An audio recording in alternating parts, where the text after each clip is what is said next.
Today is Fan Appreciation Day on the Smoking Tire. Now, Tom thinks that if we release all these balloons out of the back of this Outback from the highest point we can find in LA, someone's going to find one, it's going to have my business card on it, and they're going to call me up, and I'm going to give them away a t-shirt. What are the odds that someone actually finds a balloon in LA? You got 5 balloons. So maybe... Alright, I'm so convinced this isn't going to work. I'll tell you what, this balloon with the heart on it, I will put a little extra something on it. Tell you what, if any of you guys find this white balloon, I will attach, in addition to the t-shirt, I'll give you guys a date with my girlfriend. How about that? So I'm gonna write, Tracy, date. So if you find this balloon, I'll give you a date with my girlfriend. We got plenty of space in the back of the Outback here, so getting all these balloons in really shouldn't be a problem. Oh, Jesus. Oh, almost.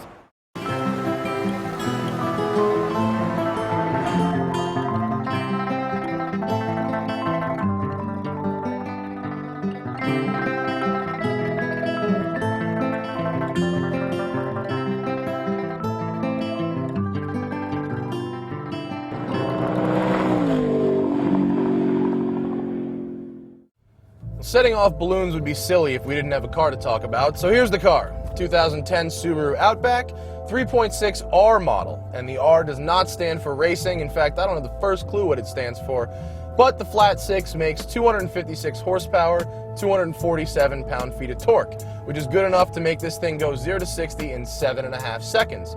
Not bad, but certainly not sports car numbers.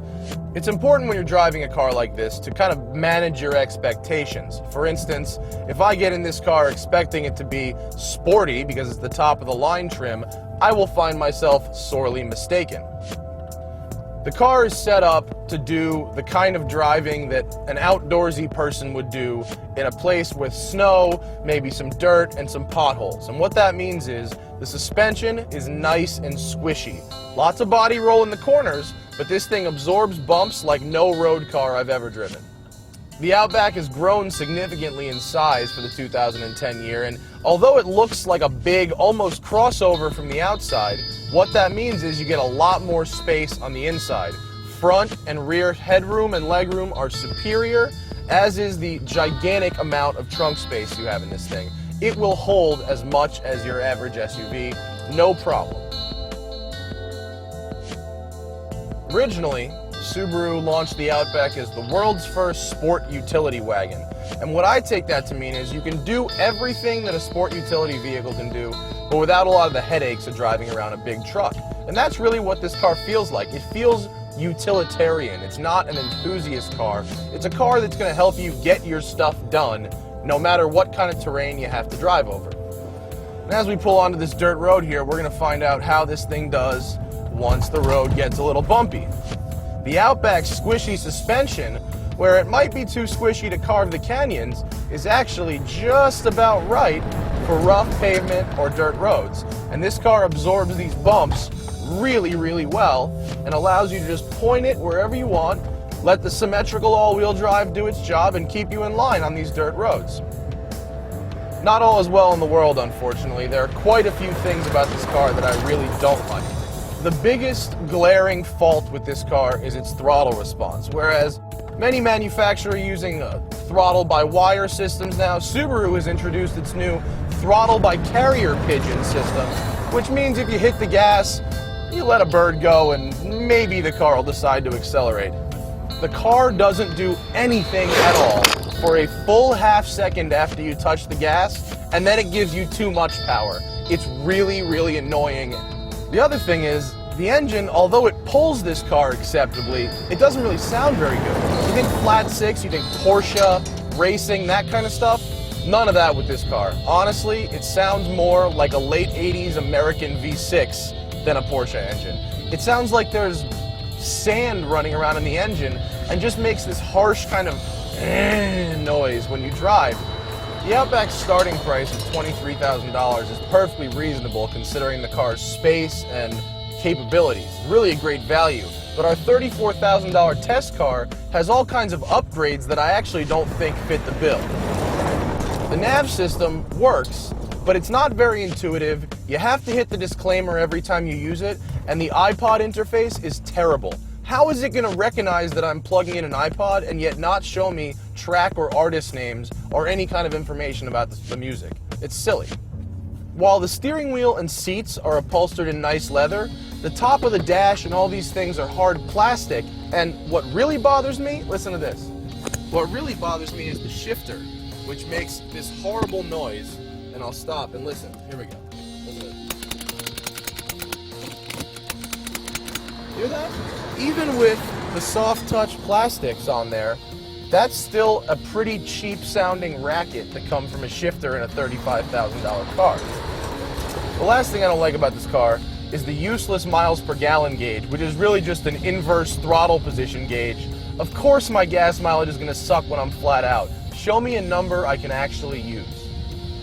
The bottom line on the Outback is this. At a base level, it's a fantastic value. But once you start loading in the options, its value goes out the window really quickly. My advice, buy a base model and get the extra stuff you need yourself. Oh, this is a good spot. Let's launch some balloons.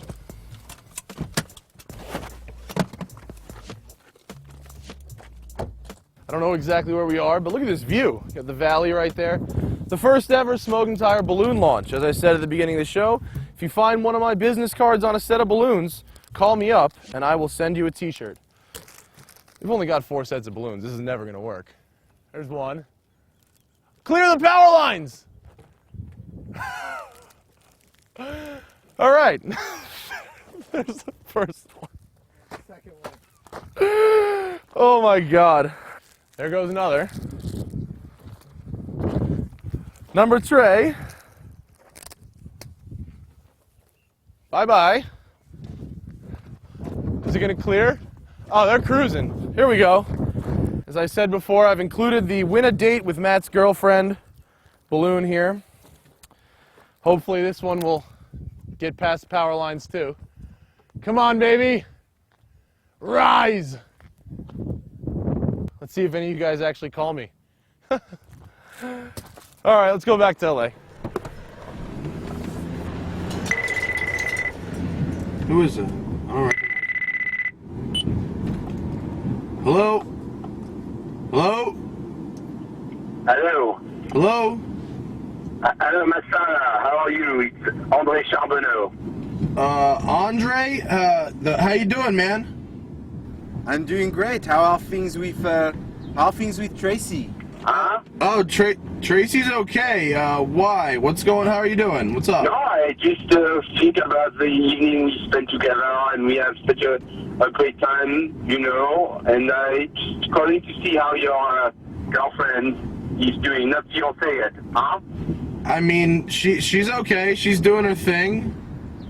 Great. So when do I come and collect her, huh? What do you mean? When do I come and collect my prize, which is Your girlfriend, not fiancée, Tracy, huh? What do you mean? I find something that belongs to you that come down from the sky in the shape of a balloon. So it's a collect Tracy date. So I Called to collect the Tracy date, huh? I'm gonna have to call you back on that one, dude. Hello? Ah, he hung up. But I still want to collect Tracy date. And right now, it's time for celebration, huh? I think we have good time, me and Tracy. Alors, Well, I think we have nice time, me and Tracy.